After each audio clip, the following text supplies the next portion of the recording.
अनेक महत्वपूर्ण बिंदु उठाने के लिए मैं विशेष रूप से धन्यवाद करता हूं। कोरोना के खिलाफ देश की लड़ाई को अब 1 साल से ज्यादा हो रहा है।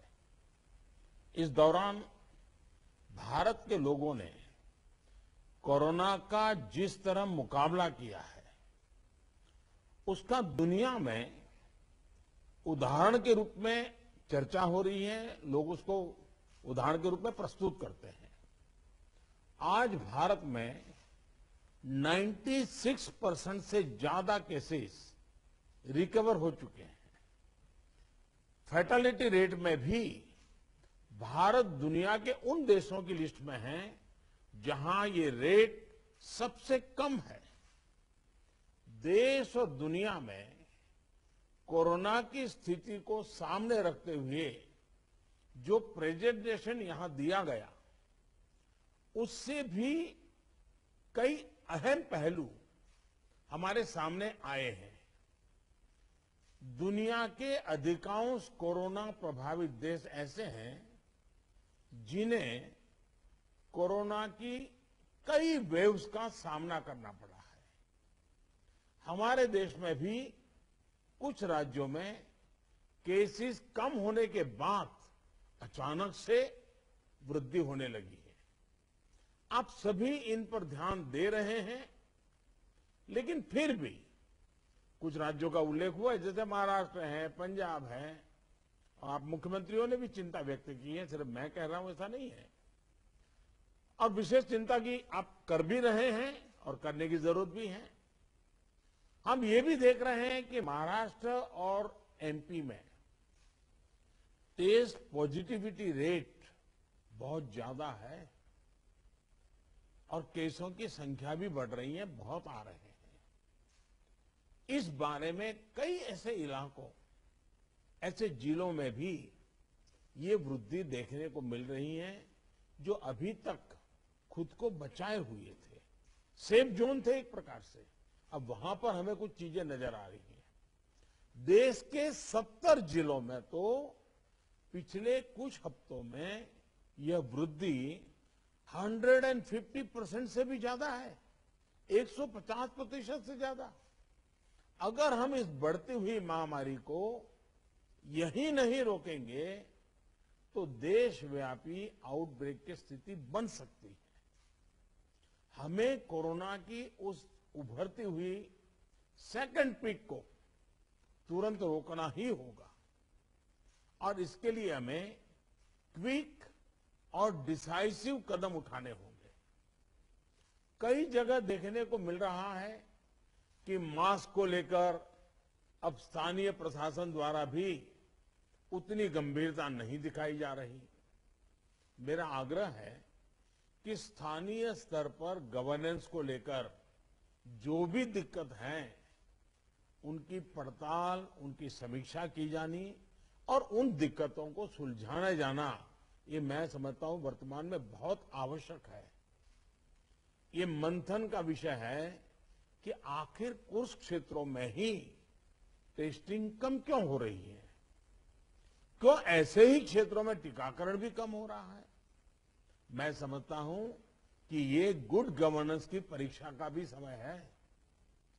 कोरोना की लड़ाई में हम आज जहां तक पहुंचे हैं, उसमें और उससे जो आत्मविश्वास आया है, ये आत्मविश्वास, हमारा कॉन्फिडेंस ओवर कॉन्फिडेंस भी नहीं हो जाना चाहिए। हमारी ये सफलता लापरवाही में भी नहीं बदलनी चाहिए। हमें जनता को पैनिक मोड में भी नहीं लाना है।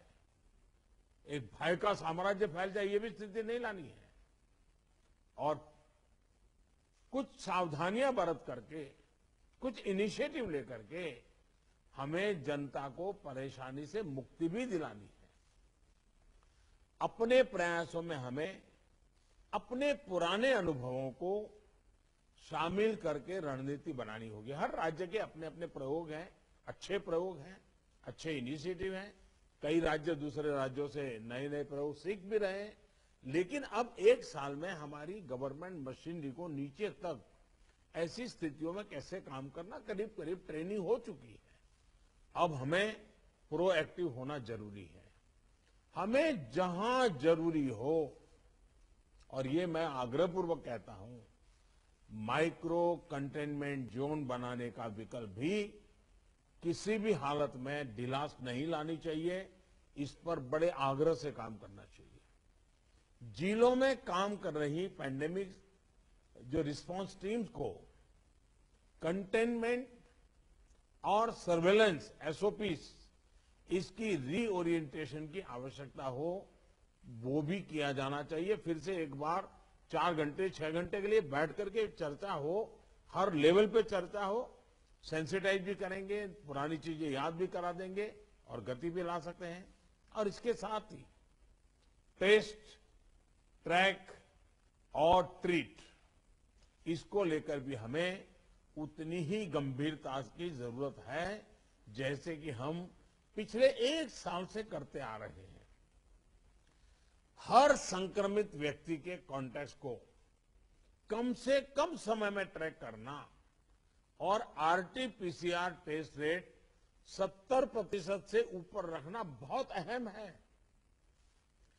हम ये भी देख रहे हैं कि कई राज्यों में रैपिड एंटीजन टेस्टिंग पर ही ज्यादा बल दिया जा रहा है और उसी भरोसे गाड़ी चल रही है। जैसे केरल है, उड़ीसा है, छत्तीसगढ़ है, यूपी है। मुझे लगता है कि इसमें बहुत तेजी से बदल की जरूरत है। इन सभी राज्यों में, मैं तो चाहता हूं देश के सभी राज्यों में हमें आरटी-पीसीटी टेस्ट और बढ़ाने पर जोर देना होगा। एक बात जो बहुत ध्यान देने वाली है वो ये कि इस बार हमारे टियर 2 और टियर 3 शहर जो शुरू में प्रभावित नहीं हुए थे, उनके आसपास के क्षेत्र प्रभावित ज्यादा हो रहे हैं। देखिए, इस लड़ाई में हम सफलतापूर्वक बच पाए हैं, उसका एक कारण था कि हम गांवों को इससे मुक्त रख पाए थे। लेकिन टियर 2, टियर 3 सिटी पहुंचा तो इसको गांव में जाने से देर नहीं लगेगी और गांवों को संभालना हमारी व्यवस्थाएं बहुत कम पड़ जाएगी। और इसलिए हमें छोटे शहरों में टेस्टिंग को बढ़ाना होगा। हमें छोटे शहरों में रेफरल सिस्टम और एम्बुलेंस नेटवर्क के ऊपर विशेष ध्यान देना होगा। प्रेजेंटेशन में ये भी बात हमारे सामने रखी गई कि अभी वायरस का स्प्रेड डिस्प्रेस्ड मैनर में हो रहा है। इसकी बहुत बड़ी वजह यह भी है कि अब पूरा देश ट्रैवल के लिए खुल चुका है। विदेशों से आने वाले लोगों की संख्या भी बढ़ी है। इसलिए आज हर एक केस के ट्रैवल की, उसके कॉन्टैक्ट्स के ट्रैवल की सूचना सभी राज्यों को आपस में भी साझा करना जरूरी है। आपस में जानकारी साझा करने के लिए किसी नए मैकेनिज्म की जरूरत लगती है तो उस पर भी विचार होना चाहिए। इसी तरह विदेश से आने वाले यात्रियों और उनके कॉन्टैक्ट्स के सर्वेलेंस के लिए एसओपी के पालन की जिम्मेदारी भी हमारी अब बढ़ गई है। अभी हमारे सामने कोरोना वायरस के न्यूटन्स को भी पहचाने और उनके प्रभावों का आकलन का भी एक प्रश्न है।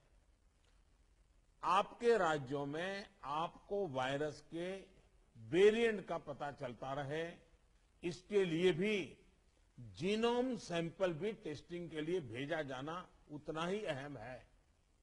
साथियों, वैक्सीन अभियान को लेकर कई साथियों ने अपनी बात रखी।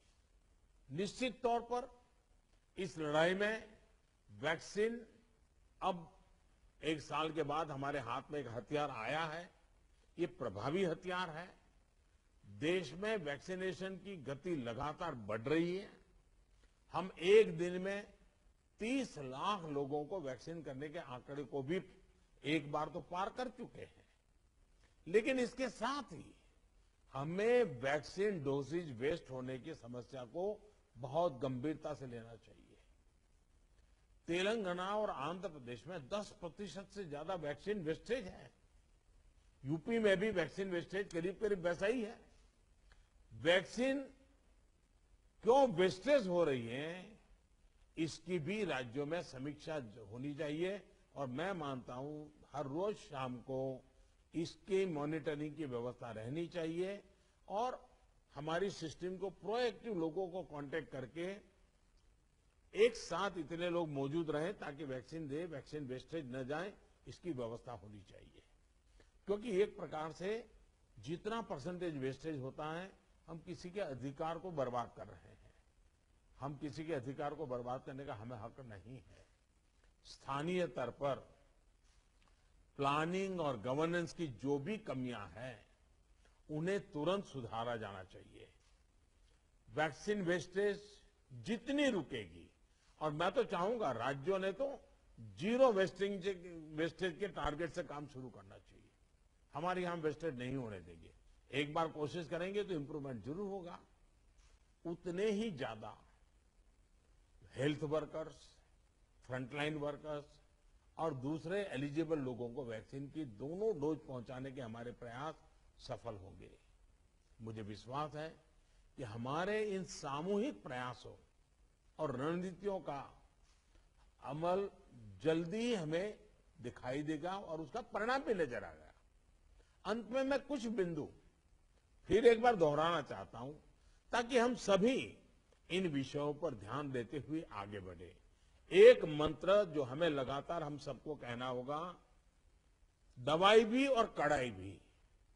देखिए, दवाई मतलब बीमारी चली गई ऐसा नहीं। मान लीजिए किसी को जुकाम हुआ है, उसने दवाई ले ली, सब ली, लेकिन इसका मतलब ये नहीं है कि उसको ठंडी जगह पे बिना सुरक्षा के ऊनी कपड़े वगैरह पहने बिना वो चला जाए, बारिश में कहीं भीगने के लिए चला जाए।